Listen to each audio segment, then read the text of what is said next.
Sanctuary Central Prayer Call starts in 30 minutes.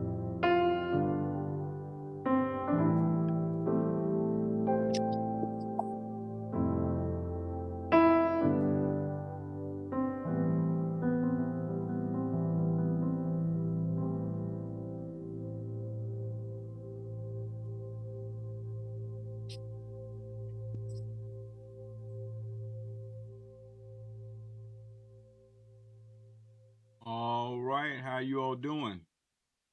We're good, Pastor. How are you?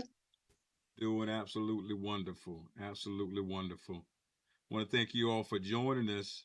Our presenter, Dr. Scott, is hopefully close. I just sent him a text, and he said that he's coming on. So hopefully he'll be logging on real soon, cause I had your teeth all messed up.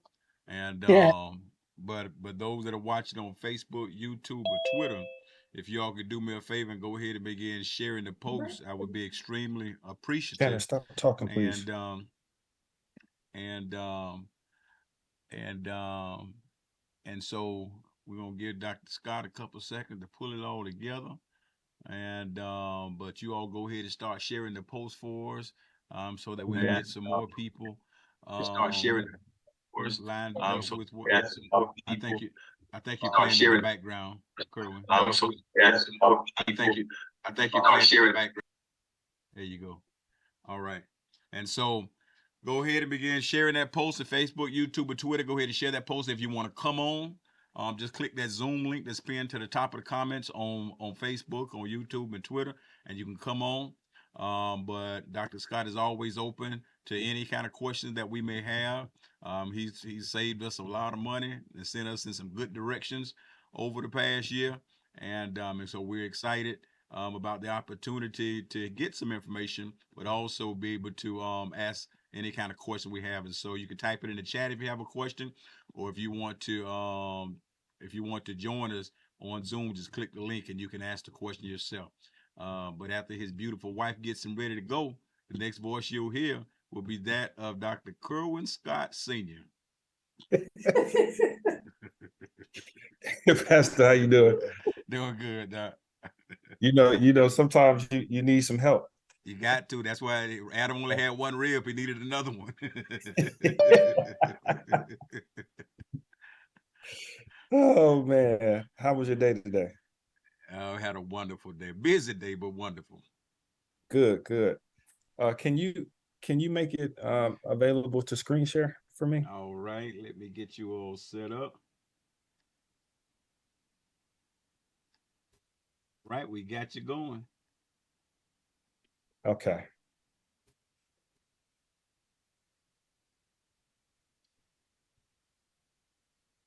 All right. Good evening, everybody. Glad to see everybody here. And thank you for coming out to spend some time. Thank you to Pastor Ross and Judge Mishan Ross for giving me an opportunity to share with the church I love so much.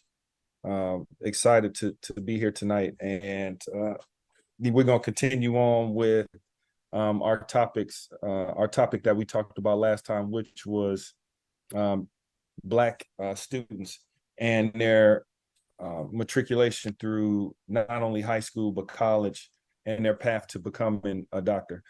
Before we get started, I want to just give a quick reminder about upcoming events.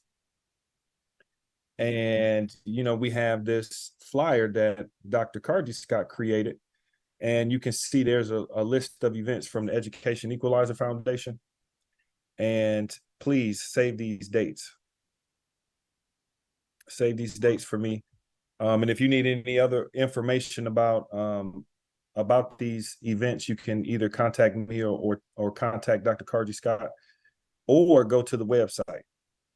And the website is there at the bottom, where you can get more information. All right, but moving forward. First, let me say, as I'm talking, I kind of want it to be more of an interactive conversation. I would prefer it that way. So if anybody has anything to say or comment, or maybe some more information than I'm showing about a particular subject, please chime in. Everybody should be able to add to this. This is a community event, not just me sharing the information I know. I want to collaborate with the community. So if anybody has any comments, please don't hesitate to chime in. And just a, not a spoiler alert, but just a, something I wanted to mention. I have a special guest speaker that's going to come on and say a few kind words about and give more information about the subject that we're talking about tonight, which is Black or African American students who participate, who go to not only apply, but students who actually get into professional schools, specifically medical and dental. Last time I talked a lot about some of the other programs that are out there, but I'm going to specifically talk about medical and dental programs. So just to recap, I talked about in our last meeting post-high school graduation options for college for students, whether they go into a religious school, the HBCU, a PWI, which is a public white institution, a private white institution, I'm sorry, or a public institution predominantly, or you could go into a liberal arts school or this or that. So I covered a lot of that.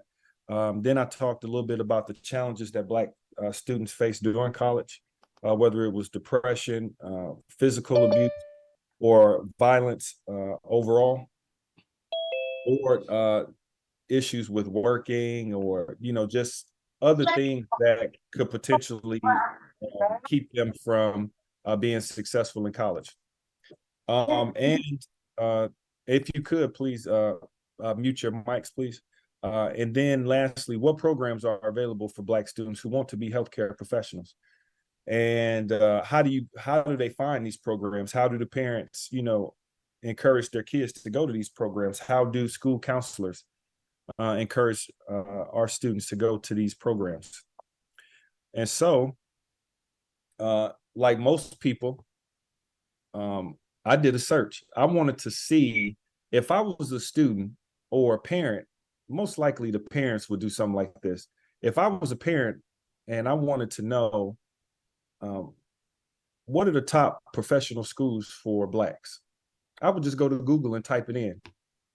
Or, like my mother does, she'll hold her phone up real close to her face and say, "Okay, Google," and be asking questions when really you don't have to hold it that close to your face, but that's a whole nother story. The phone. Me too. Huh? Oh, this brother Corn, you just hit a nerve because I do it too. I don't know why I see people doing that. Older people, they have the phone right up on their face. But anyway, so I typed in top professional schools for Blacks. Look at all these schools that popped up. This was amazing to me to see this. You have schools like Howard University. Of course, we expect the HBCUs to be on the list. But you look at schools like Harvard, Yale, Morgan State, Xavier, University of Virginia, all these different schools have posted themselves, attached themselves to that topic that I typed in, which was very interesting to me. So I went to some of the programs that that the website listed. And a lot of programs were for African-American, advanced degrees in African-American studies, which was interesting to me because out of all the programs, doctorate programs that are out there, a lot of these schools, release information or share information because a lot of these schools are ranked, and that's how they make it on the list. Only ranked schools would normally appear on lists like this. So if it's not a ranked school, you won't see them on the list. But a lot of the programs that are ranked at these particular schools, especially when you type in information about Black students, are African-American studies. And it ranged anywhere between 6 and 12%. But what they didn't have was information about, or very little information about the stats for African-American and Black students in their medical or dental programs, or healthcare field, just in general, nursing and some of the other programs that I talked about before. So Black or African-American dentists, this is a stat that I know, and I wanted to add that in there. We make up about 3% of the workforce. So out of all the dentists in the country, in the United States, we make up 3%, which is, of course, very small. And you see a lot of these dentists, for us to only be 3%, and I'll go into this a little bit more if you think about it. We have a large population, underserved population, people who need help. So if you decide you want to be part of this 3%, a lot of what you're going to have to do is help the underserved. And which is, I think, can sometimes be a dilemma. If you trying to make a living for your family, you go to school, people don't think about this. They come to see you, or, we tell a lot of times, I know in my house, I heard and I saw with my own eyes, and that's what got me into this field was, we have to give back to our community. If people see potential in you, a lot of the times, the first thing somebody's going to tell you is make sure you give back. Take care of your community, however you phrase it. But that can sometimes be problematic because it takes a lot of time and a lot of money for you to complete medical or dental school or whatever other professional program you decide to go into. And I guess what I'm trying to say is you have a lot of student loan debt. Some of these dentists, this 3%, a lot of them on average have at least $200,000 to $300,000 in student loan debt. And for us to have to shoulder not only our student loan debt and our family and all of our dreams and goals, we also have to shoulder the fact that we might be the only people out in the community treating the underserved. Now, if you're treating in underserved communities, a lot of times people can't pay. Or if you see, a lot of times if you see a dentist, a Black dentist or whoever it is, somebody Black that has a business, a lot of times, and this is just my personal opinion, I would like for somebody else to chime in and give me their opinion. You expect to get, of course, outstanding customer service, but you want a deal. You expect for fees to be cheaper. You expect for it to be affordable because the person who's treating you understands some of the issues that you face out in the community. And so a lot of people want the care to be accessible, which means, be cheaper. What do y'all think in terms of, your perception on healthcare providers or other businesses or, in the community when you go in for service? Does anybody have an opinion about that? Yeah, I think you're spot on. I think it's unfortunately it's a weight that comes along with being us, and we do have to. And I think the reason that the opportunities are there because that other 97% and might or I ain't gonna say not the whole 97, but probably the other 60% is not really interested in treating those who don't have the resources to to pay a premium price.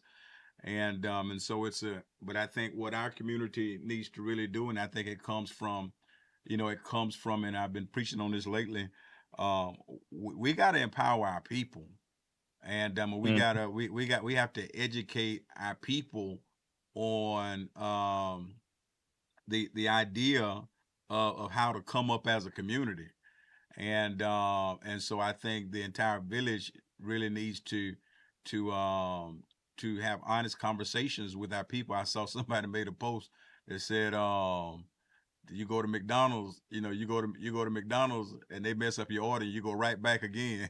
You go to the Right. club and somebody look at you funny, and you go right back again the next week. But you go to church, and if everything ain't perfect, you boycotting and you hurt for the rest of your life.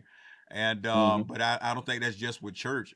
I think our trauma causes us to really be really unfair, to and doesn't afford us the grace sometimes that others are afforded. And we have to do a great job. We have to have great customer service. We have to have great expertise, but we also have to stop hating ourselves, or we put ourselves in a position to where those who have gone out and gotten a debt that's willing to give back, that we're appreciative and value what it is that they're offering. But that comes from an educational piece, that institutions that they listen to need to make sure that we educate our people on the need to value whatever it is, a dentist, a plumber, whatever it is, the services that we do offer.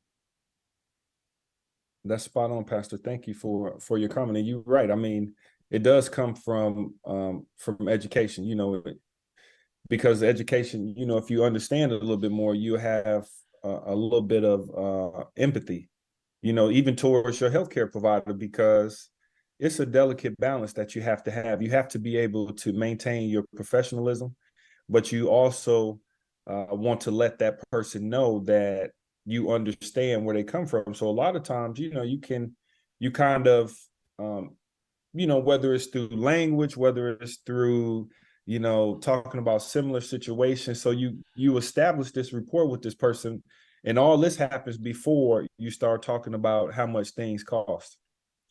And you know, that's, you know, always a difficult conversation, especially if you understand where a person comes from.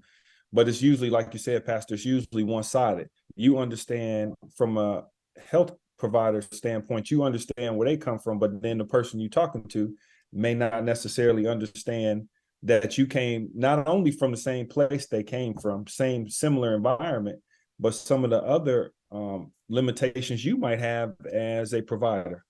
Because, you know, not just because you are a healthcare provider doesn't mean that you don't have challenges in your profession, you know, not only in your community, but only in your profession too. You know, limitations with maybe getting a loan from the bank, maybe limitations with family support, you know, for things you're trying to do out in the community. Maybe you don't have the full support of the community. There's a whole host of things. And I think that having these types of conversations definitely can bridge the gap. Did anybody else have any opinion or comment they wanted to say? I want to add one more piece, and I think also we have to value the care that people, you know, that understand us and can relate this have. I remember about 12 years ago, I was going to, and nothing against, you know, certain races, but I was going to an Asian dentist, and I was noticing that, man, he was trying to snatch all my teeth out my mouth. Every time I had a problem, he wanted to snatch them out the mouth.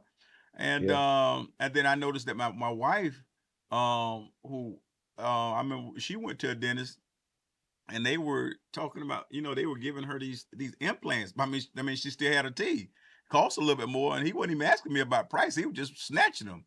And so I wasn't even educated on the implant part. And you know, he done pulled my back teeth out, and I see him looking at my front, and Yeah. and so, you know, so I told my wife, I was like, this dude right here, I don't like the way he do business. And so my wife connected us and got us with a black dentist.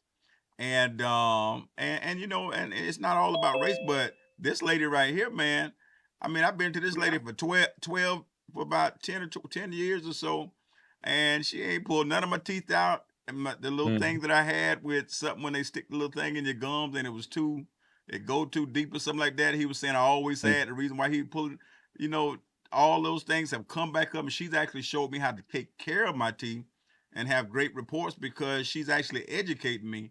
But she's my people, and I think she cares about my future more than just that appointment right there, as opposed to the other dentist I had. That man, by now, you know, I wouldn't have had no teeth in my mouth messing around with him. Yeah. Yeah. Dr. Scott, Yes, can you sir. hear me? And I can hear you. I'm picking back on what Reverend Ross said. And like he said, it's not a color thing, but one thing about we as people, when we got being some dentist or doctor or whatever, we're the best. That's the way I look at it, because where you at, you had to be the top of your class, man, because they'll move the yard line for you when you're doing stuff. So I want to go to the man that every time when he got ready to graduate, they move the line. And this way you the top of your game. And you know, that's the way I look at it. Because it's supposed to be natural for other people to in this profession to be good. But when you see a brother or sister in any profession, only thing mess us up is our attitude. But for our professionalism, we're the best because we have to be. that's just my little thing on that, Doc. No, I agree. I definitely agree that because of the challenges you face, you have to be creative in terms of how to face challenges and hurdles and how to move past. So yeah, I definitely agree with you. I wanted to add on to what Pastor said too. I was talking to a colleague of mine, and we were having this discussion about depending on what dental office you walk into, you could lose all your teeth. You walk into the wrong office, you will lose all your teeth. Mm. Before it's all over, you won't have anything left if you walk into the wrong office. And that's a scary thought, because if I'm a working person who's coming to get dental care, you don't necessarily know, what's going to happen when you go to your healthcare provider. You don't really know until it happens. And so, having these conversations, to me, it's key, for understanding. Because as you move forward with treatment, I always advocate for people to ask questions. Always initially, I feel like it's important to take the time on the front end to explain as much as you can to the person, to kind of slow things down. Because sometimes people come in and either they want the treatment right away, they're on limited time because they can't take off work, because unfortunately, United States, and this is for all Americans, it's set up for us. A lot of people work and sleep, and they don't really have time for anything else, because if you don't do those things, you don't survive. And so, people don't have time to take off work to go see about their health care, or to go to the dentist to be seen. A lot of people just don't have the time, or a lot of people don't have the finances, to go. So a lot of people are. Could you make me a paper, John? Don't you see I'm presenting? My son wants me to make him a peanut butter and jelly sandwich. That sounds like a good dental activity. But a lot, it's just a lot. People just don't have the time, or people have a lot of dental anxiety. They come in, they going a million miles a second, and they want help, but it's very difficult for them to understand and unpack everything that's going on. And so, like I said before, having these conversations or explaining things on the front end is key. Understanding people, sometimes you need to slow down treatment so a person can kind of get out in front of everything. It's just various things that you can do to kind of help. But it's still a lot of challenges on both ends. And so now that we've kind of, began to talk about, okay, now we know that our students are going to professional school. So, and then, looking at this list of top professional schools for Blacks, where are students really going for medical school and for dental school? Where are they really going? And so here are some of these are the top programs for minorities. And I think this is not only good to highlight the schools and programs, because these schools have been around for many, many years. And I'm sure at some point, everybody on this call has heard of a few of these schools. But it's also important for you to know this information. So when you see that high school student who's looking to go to professional school, you could say, hey, how about you look at Howard? How about you look at Meharry or some of the other schools that I'm going to talk about? But specifically Howard University, it's some bio information here. Some of the programs that they offer the doctorate of medicine, the doctorate of philosophy. They have masters of science programs, MPH programs in public health, the DDS program for dentists. Like Meharry has several programs too. And these schools are founded in the 1800s. And I know specifically for my school, Meharry Medical College, that I went to, there's a story that you have to learn about the school before you could even come there. and it's a story of the salt wagon. And there was, long story short, there was this white family that decided to, after several events, decided to start a program where Blacks could go and learn about medicine. But the school was founded in 1876,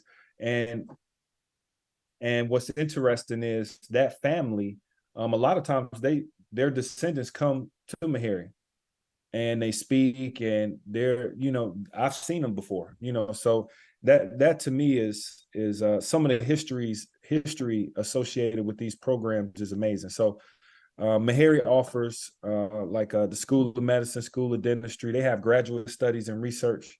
A lot of the bulk of almost all Black PhDs in science with science doctorates come from Meharry. About 75, ranging from anywhere to about 75 to 85% of all Black doctors, medicine or dental, come from these two colleges. And so they are putting out a lot of that 3% that I talked about earlier. And so there's a couple other schools too. Xavier College of Pharmacy. Now, Xavier puts out, this is very interesting, Xavier puts out more Black doctors than any other school. Xavier is located in Louisiana, but they have a tremendous pharmacy program. And so almost, I don't know the percentage, but the great majority of Black pharmacists come from Xavier. Also, they put out a lot of dentists and medical doctors too. A lot of healthcare professionals come from or get their start at Xavier.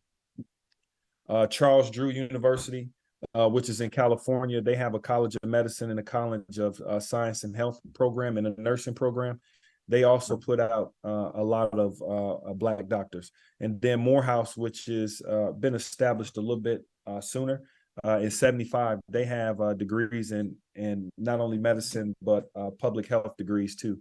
So you can see there, out of all that list of schools that say that they have a large percentage of African Americans that come to those schools for professional programs, there's actually very few programs that are established that put out the majority of Black medical doctors and dentists. So just moving forward here, did anybody have any questions about anything? Okay.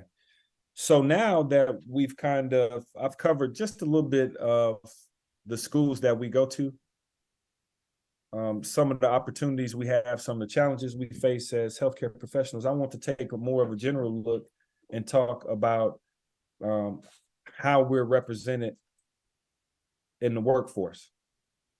And this is more not from a patient standpoint, but more so from a healthcare professional standpoint.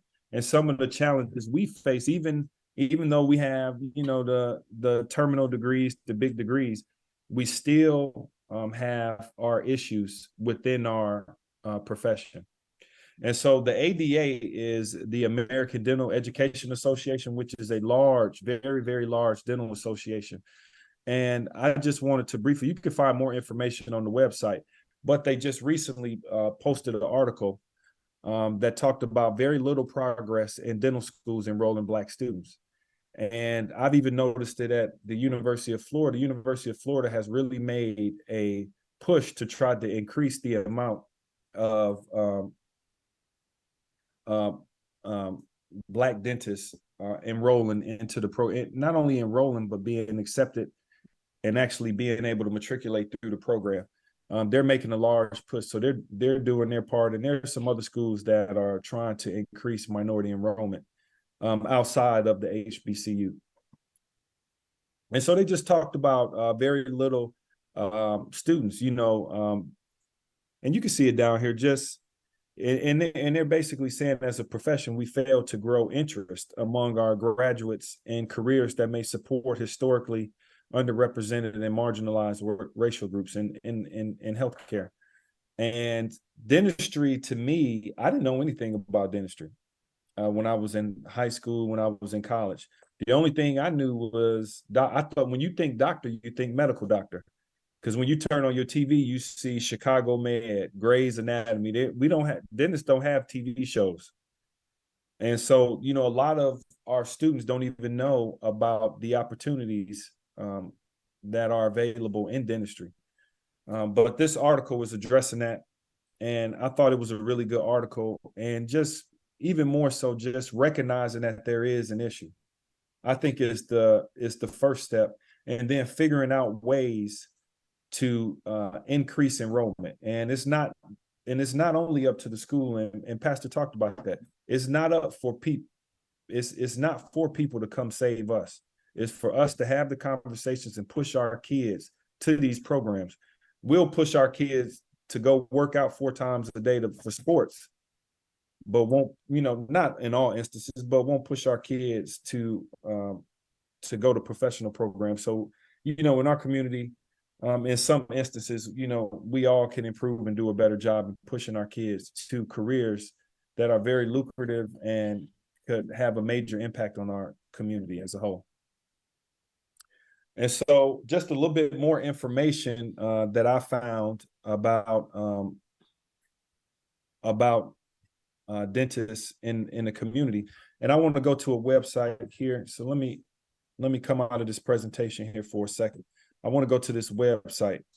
And this website is the American Dental Association. And so what they've done is posted demographic information, current demographic information about dentists in the workforce, specifically all the various groups of dentists in the workforce.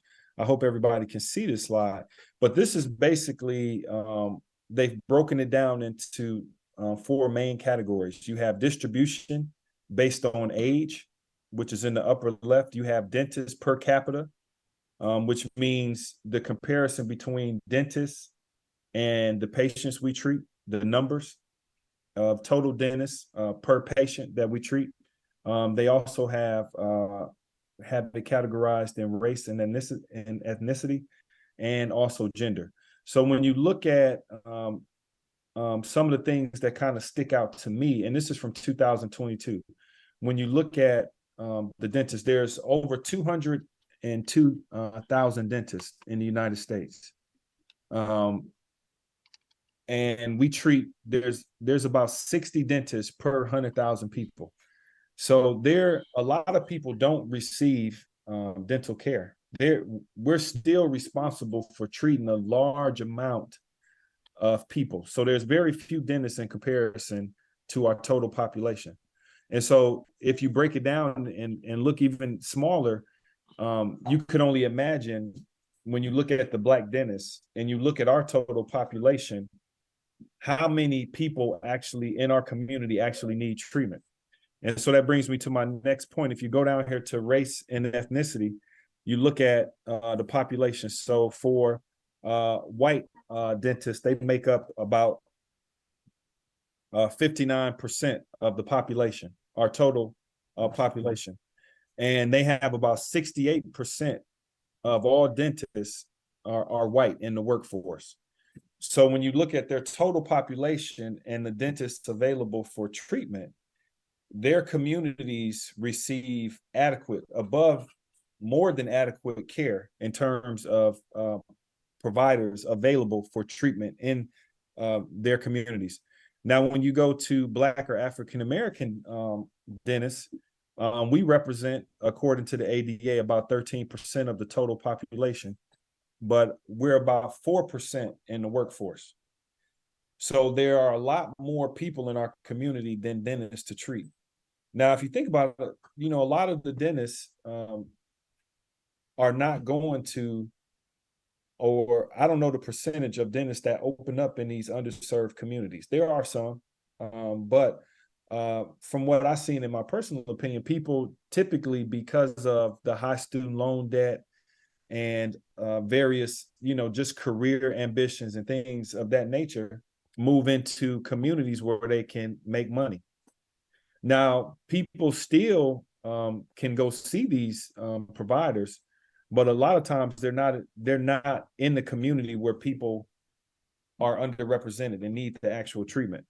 And I mean, we could talk all night about some of the reasons why. Actually, I would like to know, what do y'all think about some of the reasons why, if a dentist was deciding to open up a practice, why they may or may not move into an underrepresented community? I see it takes vision. Because it's really an investment. Because when you think about it, I imagine the average dentist probably, makes around 250,000 a year or something like that. I know it's something that makes it's something that makes in the millions, whatnot. But I think the median probably somewhere around 250,000 maybe. But I think that when you think about it, what it takes to become a dentist. And so you got your 4 years undergrad, if you get on through quickly. Then you got another 8 years when you got school and then residency, maybe, 6, 7, 8 years, between 6 and 8 years. And so you're talking about almost like 10 years of school, if not a little bit more.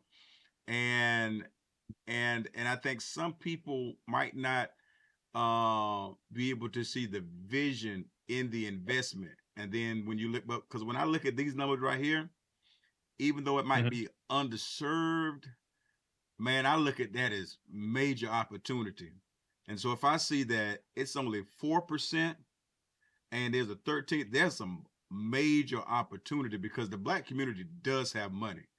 There may be some need for education on some things that's important that we need to invest into, like our health, dental health, and things like that. But I look at these numbers like, there's some major potential to make money, even if I can only, even if I'm, 15% less in cost, than my colleagues. But if I can truly get some trust in my community, man, that's a major population. And then, you're going to get some others also. But if you can get some major support being one of the only ones in your community, I look at that as some major potential, but you got to have vision for it. I don't think it's something that'll happen, overnight. You probably have to put 5, 8 years in before you really start seeing the return. But I see opportunity, but it takes vision because it's going to take a while for it to unfold and manifest from what I see. That's a really good point, Pastor. That's a really good point. It would take some vision and some creative thinking to figure out a way to bridge the gap. It would take time. I think, the way it's all set up, I think when you look at the type of environment we live in terms of working and the word slips me, but we live in our society is capitalism. And, even though you are right, I think with strategic planning and community involvement, you definitely could, there's some financial gains there because you will be one of the few, but the planning would come in is how do you deliver the care and still keep the doors open? And so you're right. I believe there is an opportunity and moving forward, hopefully, and that's why I'm asking too, so I can learn, what do y'all think are some opportunities, and some ways to help people without taking myself out, without limiting myself.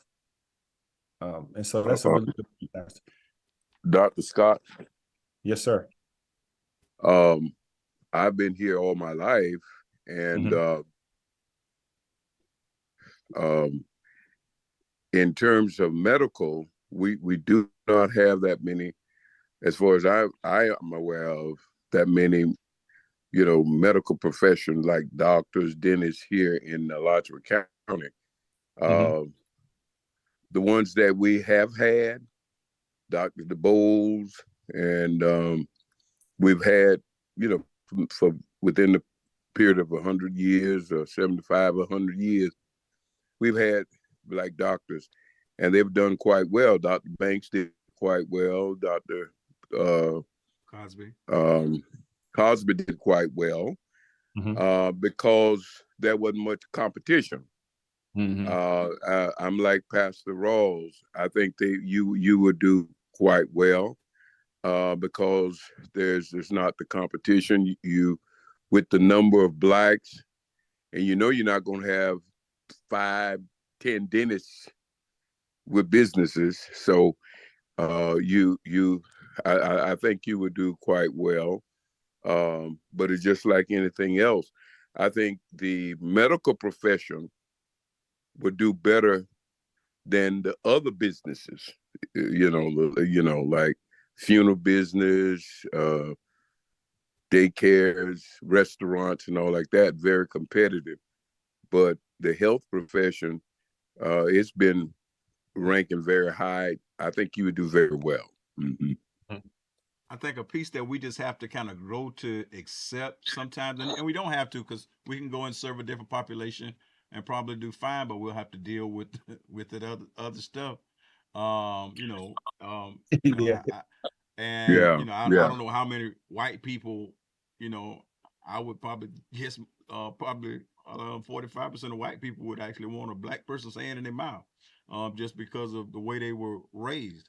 And but I in my thought, I think this is where the community, where we have to learn to work together. So like, when you go to my website, you see the real entrepreneurs of Greater Bethel, and to where yeah, everybody in our ministry that has a business, is posting. So you're looking at, I think we have to yeah. learn how to push at people, and when our kids see it, because when your kids see it, when your kids, they go to the kids at your children's school go to their classmates' birthday party, and like, man, what your daddy do, sell drugs? Yeah, And but no, my dad's the dentist. He worked hard in school, and that's why I work hard in school. That's why I pay attention, because I think it's exposure. And so I think, hmm, I think that it's up to us to sell us. And that's right. and as a community, we have to be committed to selling us. And I don't have a problem with other people, but I try my best, to eat, to spend my money with black vendors. And we that's something that we have to do. So as because we're in this thing together, and so we can't just leave it up to you to go get that education, pay all that money, get in debt. Once you do it, now we need to make sure that we're selling you and we're marketing you, and That's right. so it's a group thing. And to pass the value, the person who have gone to school, you not only the doctors in the medical profession, but I'm a pastor, I'm a preacher, and I've been in business, but you got people, I've done workshops and preaching, and folks, well, we can't pay you, and they want to give me $75 or $100, and but and like I tell them, I'm not rich. It cost me to get my education over $100,000, and sometimes we don't want to value. And Alachua County, this county is a cheap county.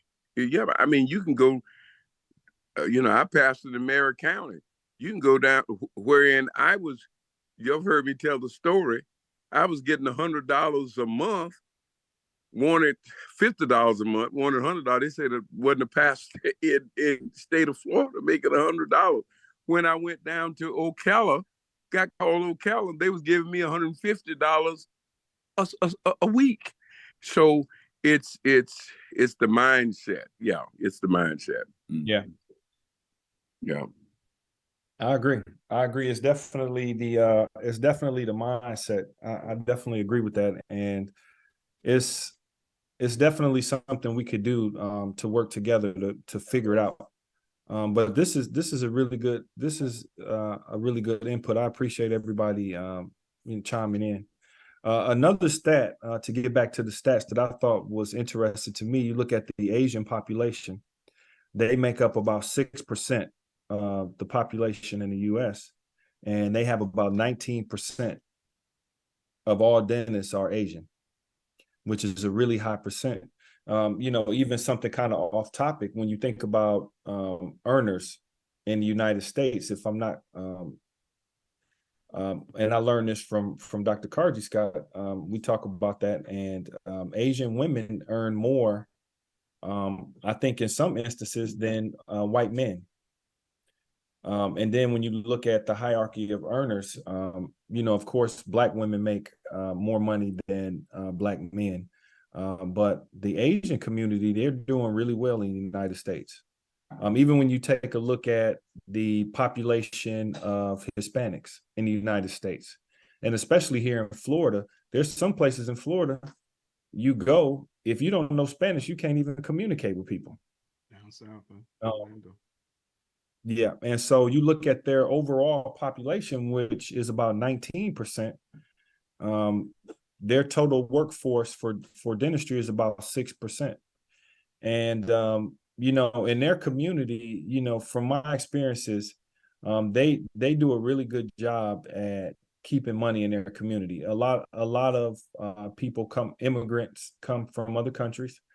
And they come and they contribute, to the workforce, and a lot of them spend money, or they, bring cash to the dentists that are in their community.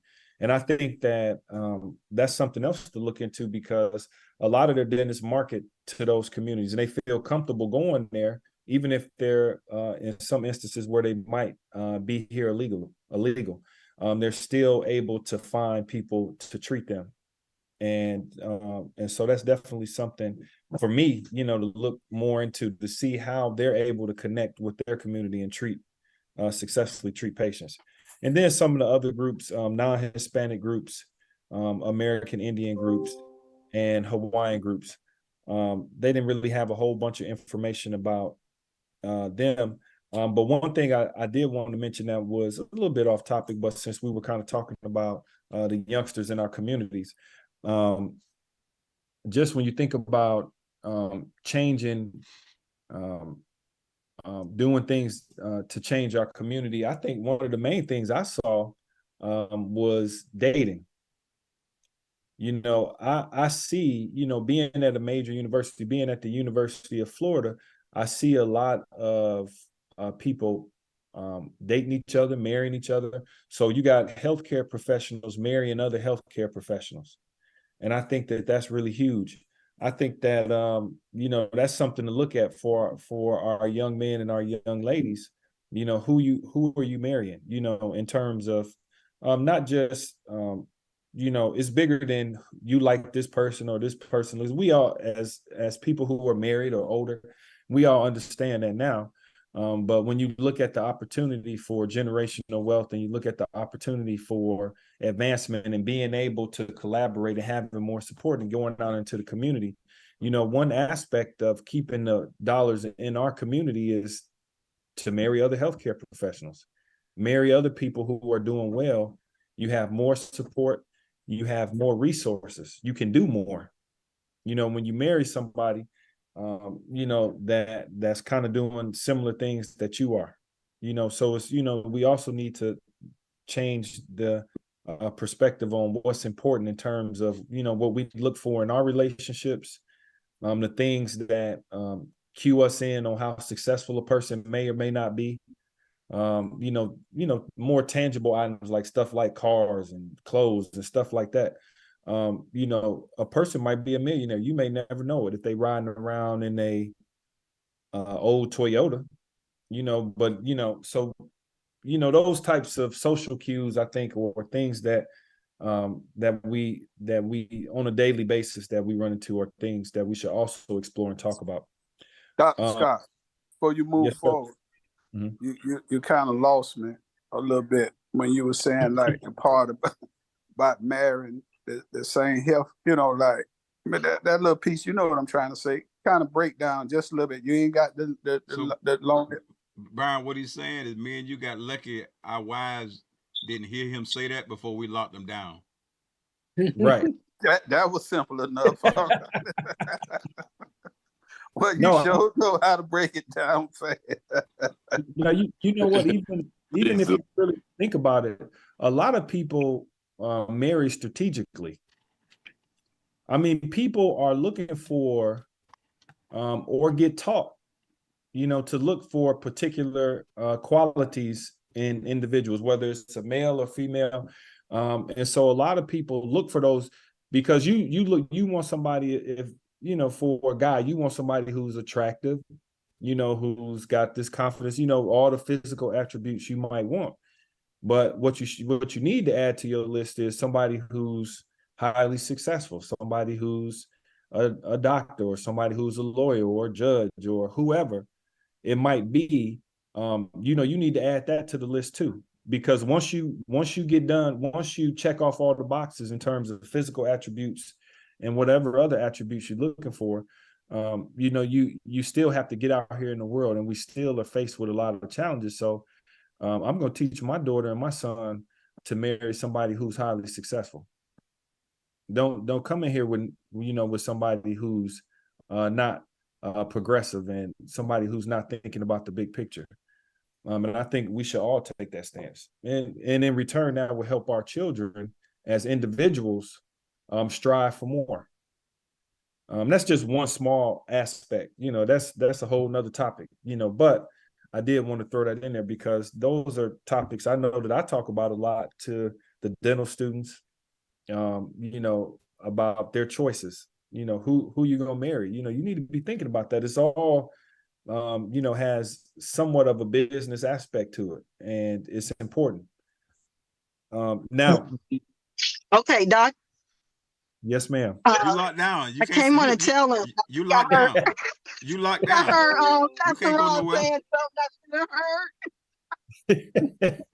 You said something that I should have heard a while ago or something. I couldn't really hear. I just kind of came on the tail end, and he was glad I didn't get some advice from you early on. You want to share that advice again?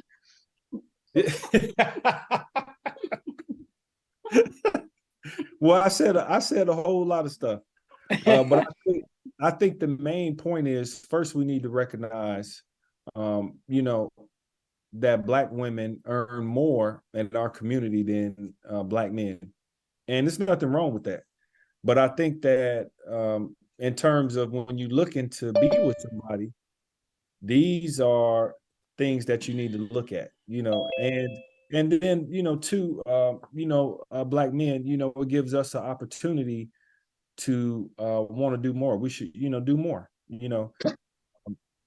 and we should be more on par with some of the other groups that also make up the workforce. So all these different things are very important. And these are the things that we should be pouring into our children and other family members moving Dr. forward. Scott, Yes. I'm gonna Yes, say sir. one more thing that I just learned out of that. I hear a lot of people say they married up, so the other man married down. But I learned tonight, you don't marry up, you marry success. I think that's a better way to term it, because it kind of make another fellow, like I hear guys, man, I married up. No, you married success. And the other Right. man, he married success too. Don't act like the other man married down. But what's the difference from up is down. So you married success. Right. And the opposite side of success is unsuccessful, but you don't have to use that if you don't want to. You just stick with your part and let the other man figure here. All right, Doc, that's all I got. No, that's a really good point. I mean, and that's the goal, is to marry somebody successful and to create a life for yourself, and to get going early. Have a plan. Kids are getting out here, and I know I talked about this the last time, but so many kids, our kids, are having so many issues while they're matriculating through college, that it becomes very difficult to come up with a long-term life plan. If you have a plan in place as a young adult, when you come into contact with people from the opposite sex, if they don't fit into your plan, you can probably, in my opinion, gonna be less likely to want to deal with that person. So it kind of, all these building blocks that we're talking about over time just set you up for success. And so, like I keep saying, these conversations are really, really important. Now, we've talked about the statistics in our community in terms of the percentage of our population and the available Black dentists to treat our population. And then we've taken a look at other groups and dentists per capita per patient. And then when you look at the statistics on male and female, dentistry in terms of gender is about 62% male. So if you mix that with the stat that if it's 62% male, and you look at the percentage of, for instance, of African Americans, if it's 60% male, the majority of our dentists in our community, if you would typically be male, but I also said that Black women earn more than Black men. So for us, I would say that the majority of Black dentists are female, Black female. There are not a lot of Black male dentists in comparison to Black female dentists. And so, looking at these stats, it can be very difficult because when you look at it, okay, the majority of male dentists are male, but not in our community. And so, when you're looking at stats and looking at stuff, it can be difficult, but I thought that was something worth mentioning. Now I'm going to transfer back from, yeah. You caught something there, man. I know, we're not talking about a white and black thing, but it's a funny thing that I haven't seen a white, a Black dentist, a female around here unless I've seen it on TV. And, right here in St. John County, I just never seen that. Mm-hmm. I know that there's one here in Gainesville. My dentist is a Black female. So, mm-hmm. That probably that one he talking about. Yeah, Dr. Godet is here in Right. Gainesville. That's my dentist. Yeah, and she's That's amazing. Yeah, she's a Black female. And even in dental school, the majority of my class and all the classes at Meharry Medical College were Black female. They had their first class while I was still there. I graduated from Meharry Medical College in 2020. They had their first class right before I graduated that was over 50% Black male for the first time in the history of the school. Over 50% of those students were Black males, which was, they were celebrating. And, and so, kudos to Meharry Medical College for finding a way to get that done. Because you look at. Go ahead. I'm coming after you. No, go ahead, Pastor. So just imagine this right here now. Okay, so I said my dentist is Dr. Godet. All right. Mm-hmm. One of the Black male that I know of, I'm not sure if we have more, but I know one just retired. Was it Bertram Hughes? Is that was his name? Michon, who was the Black dentist that just retired? I'm not sure if he retired, but Bertram Hughes was because that used to be our dentist. Male dentist. Mm-hmm. Okay, yeah. So he used to be our dentist. But just imagine if there's, with just the numbers, say in Gainesville, we had Kerwin Scott and Dr. Scott and Dr. Godet to choose from, and the community pushed supporting Black. You don't think that in a community like Gainesville, I think we're at 22%, 23% Black population. You don't think that they would be bowling? I mean, if the community pushed them, they would have to do a lot of stuff, that some of their fees, might not be at the point. But you're talking about two dentists in a place, with 22% Black population. That's out of 200,000, over 200,000, 250,000 people. I mean, and so when kids see that, kids are like, I mean, the one thing that I used to always look at when I go down Lincoln, I look at Dr. Banks' house. Wow, and you just want, man, when kids see that, they want to be that. And it's just amazing opportunity for people that can give their kids vision and expose their students. There's some major opportunities in our community, but we have to make sure that we prepare the community to support those that might care more about us and not just yank all our teeth out our mouth. Right. Yeah. No, this is very true. Yeah. I mean, when you put it in perspective like that, that would be tremendous, to be able to, for there to only be two, in the whole entire population, that would be definitely good for both sides. And over time, like you said, you probably will see that number increase over time, because once kids see you, and that's why I spend a lot of time, not only, having open forums like this to talk, but talking to children.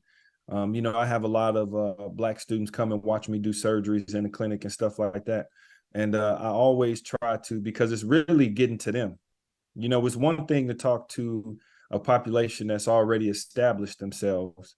But really the main goal is to get to those kids before they make decisions in life that could be good or bad, to get to them. And, just here recently, we lost somebody in our community over by Karen and Sharon, and a young boy. And, what's happening, of course, everybody knows all over the place, but to get to them before a decision is made that could alter their life for the good or bad, I think is key.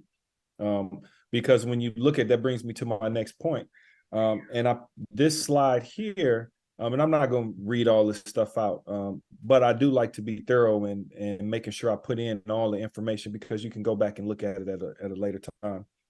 But we're starting to see a shift. So we talked about a large percentage of African American. This is from the NIH, which is a large organization that provides research for the United States, really across the world.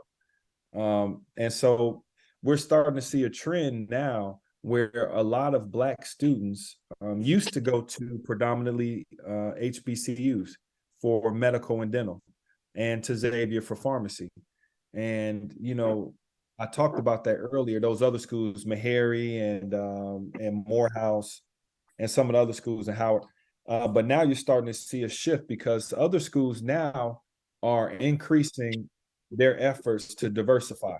They're under a lot of scrutiny and pressure. Like I talked about, University of Florida has really ramped up and tried to increase minority enrollment over the past couple years.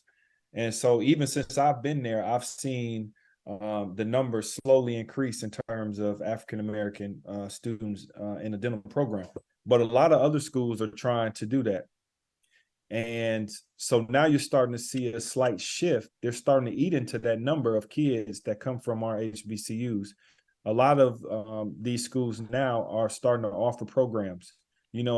They can afford to pay for education. And so a lot of our students that get accepted to the school will leave the college, the Meharry or Howard, and transfer out of dental school into another program, or they might select them on the front end, just mainly for various reasons. But from what I've seen in my personal experience, a lot of times you can get a full ride scholarship. So people are looking to the scholarship, which, has kind of decreased the amount of students that are going to our programs. And so this is just a chart that talks about that. And it's just, I try to be as factual as possible when I'm talking about stuff, and leave my personal opinion out, because it's more about getting the facts out for people to determine on their own and formulate their own opinions, than taking my opinion as an absolute truth and then you share that information. And so I think it's important to just really speak in facts. And this is a good representation of that.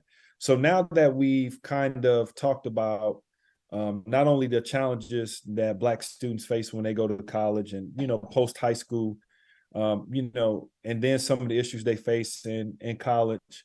And then we looked at some of the schools that are available for students to go to, Black students to go to for professional school. Now we need to shift our focus on how do we get more students into these programs? What can we do as a community to ramp up our efforts to get more students into these programs? So I posed that question, what can we do to increase the percentage of Black dental medical doctors in our communities, and just in overall in the U.S. workforce? Because it's not going to be only beneficial for them as individuals, but as we know, the more people we can get into our communities, we can improve a lot of the stats that we hear about all the time. a lot of periodontal disease in our community. We have a lot of heart disease in our community. We have a lot of endocrine disorders like diabetes in our community.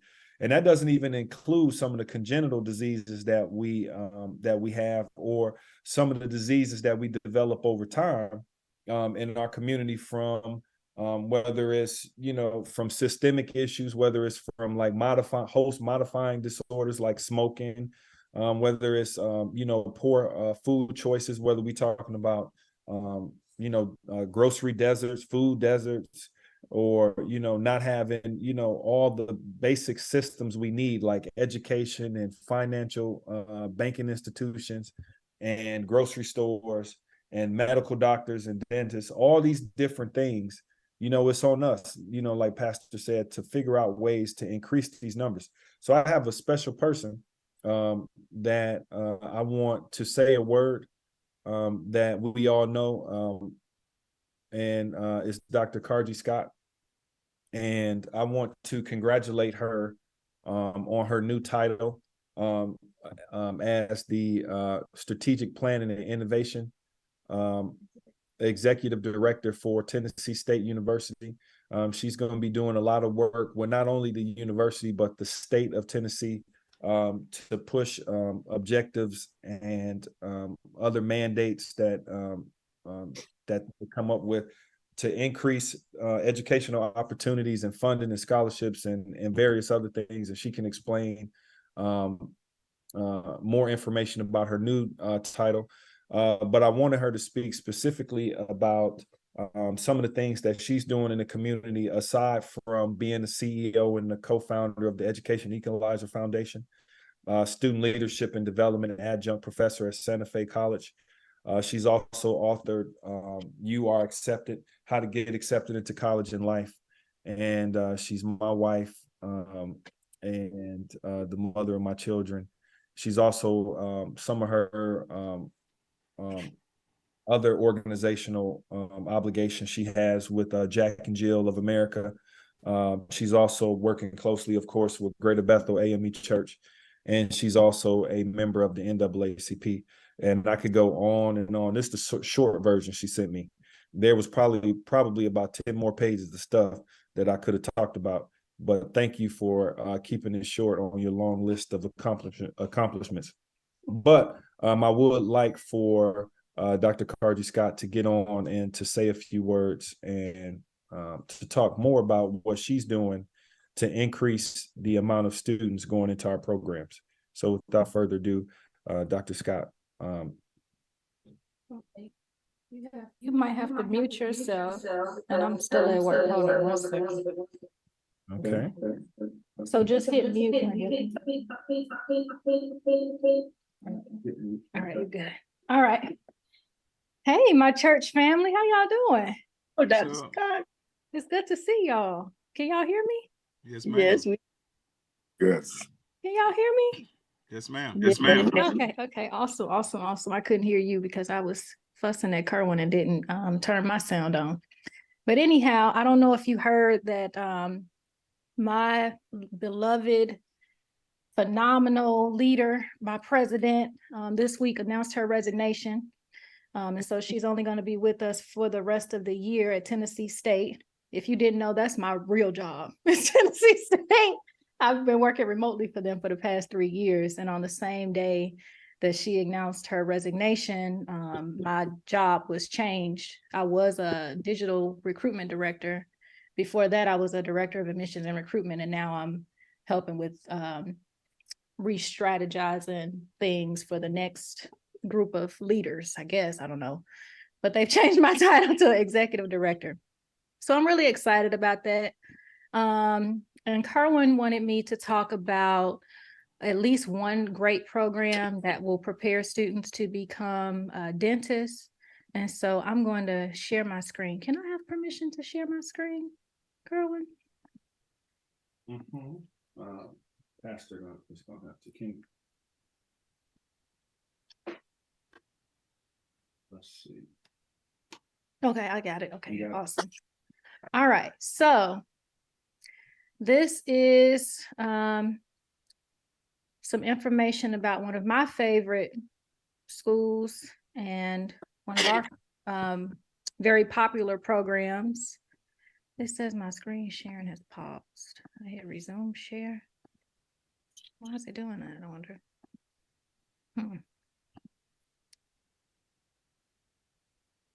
That's weird. Are you doing something over there? No. Let's see. You had it up for a second. Okay, let's see. So now can you see it? Mhm. All right, awesome. Can you see it or no? We did, but it disappeared. Oh, yeah, okay, let's see. Okay. Sorry about that. I don't know what's happening. Well, I can just go off the top of my head. Okay, go ahead. Do it again. You're doing something over there, aren't you? Yeah. I'll just do it like this. Okay. So we have a great program at Tennessee State University, and it is named after a namesake, Mr. Dr. Levi Watkins Jr. Dr. Watkins was the first to successfully implant an automatic defibrillator in a human patient. He attended TSU and earned his biology degree, and then he went to Vanderbilt University and became the first African-American enrolled in medical school at Vanderbilt. And even after he graduated, he was still the only African-American man at Vanderbilt University studying medicine. But he was a pioneer because of his invention of the automatic defibrillator in the human patient. But he was also an innovator and civil rights leader because he helped to create opportunities for more African Americans to attend medical school. And so the program that we have at Tennessee State is the Dr. Levi Watkins Jr. Institute. And I'm highlighting this program because, of course, this is one of my favorite programs, and I, in my former role, used to represent this program. But I'm also highlighting this program because of the tremendous weight that is placed on the African Americans that we deem as quote unquote successful, or the minorities who are in industries where they are otherwise underrepresented. Like there's like a tremendous amount of pressure on them because they have made it, they have trailblazed, and now, you know, they are leaving the door open for the next group of people to hopefully come through as well. So with this program, if you can help us spread the news about it, it includes a full tuition, fees, room and board scholarship. You know, Kerwin talked about how oftentimes at many HBCUs, they just don't have the resources to offer a full ride scholarship, but we have it at Tennessee State. Students have to have a 3.5 GPA and a 28 ACT. That's where the Education Equalizer Foundation comes in. If you have a middle schooler who is wanting to become a doctor, please send them to the Education Equalizer Foundation because we can help them get those ACT and SAT scores up so that they can get accepted and get this full ride offer from Tennessee State University. And then after they have completed this program at TSU to be prepared to become a physician or dentist, they go to Meharry Medical College. And I heard Kerwin talking about Meharry and Howard. Did you know that 80% of all Black doctors and dentists come from two schools, and that's Meharry and Howard? So yeah, when you Google, you know, schools to go to that are great for African Americans, you're going to see these top ranked schools. But the data suggests that the ones that graduate and actually practice in their field, they're going to HBCUs. So please do help us spread the word about this program because it's just a great program. And if you ever have time and you want to show this presentation to a student, I will leave this link in the chat, and you can see the recording celebrating the life and legacy of Dr. Watkins. Another reason why I wanted to highlight this program is because there is a Facebook post that's circulating saying that we need more males to be in the program. Some of you probably have seen it, and that's sort of true, but not completely true. Instead of them contacting whoever it is on that post that's trying to give misleading information about the program, please tell them to come to the website instead.